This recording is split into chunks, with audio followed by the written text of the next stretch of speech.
Hello guys, so hindi ako nakapagala ngayon sa kabundukan doon sa pabahay dahil sobrang busy ko today. Yes. Gumagawa po ako ng mga dokumento guys kasi para maaga kami makapag-honorarium, no? Kasi nga po pa-close na, no, ang taon na ito. Kaya sobrang busy ko kanina and by tomorrow po is magpapareceive na ko doon sa City Hall, no? Para at least bago mag-Christmas party ay matapos na ang gawain ngayong Disyembre. And of course, yes, marami kaming gagawin by January 2026, no? So sobrang busy na namin 'yan. And medyo delay din po yung honorarium dahil nga marami pa kaming i-comply. But hindi naman gaano ka-delay kasi nga alam naman natin na magsisikap rin tayo at magsisipag tayo sa 2026. Kaya madaliin at matatapos din ang lahat ng mga kailangan gawin para para magkaroon naman ng maginhawa at masaya na buhay sa 2026. ah, but anyway,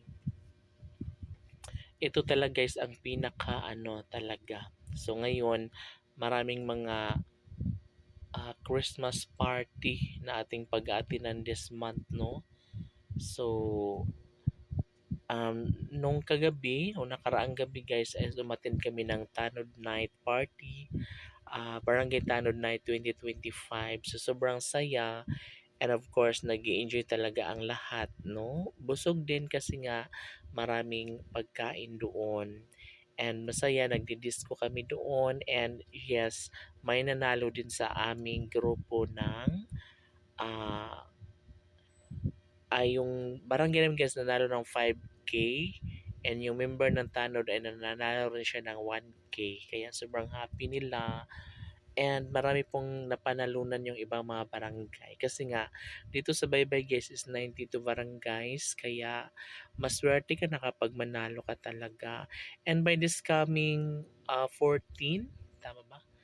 December 14, araw ng linggo is yung amin namang Christmas party sa barangay secretary. Kaya naging linggo guys kasi nga sobrang busy ng head ng DILG Baybay. Kaya so okay na lang kaysa sa wala, 'di ba? Kasi mamahalaga din naman kasi na nandiyan din yung CLGOO ng Baybay. Kaya go lang and of course wearing something red. And yes, doon ang binyo namin is doon sa may fourth floor ng City Hall, New City Hall, Bye Bye City. Okay guys, see you tomorrow. Bye.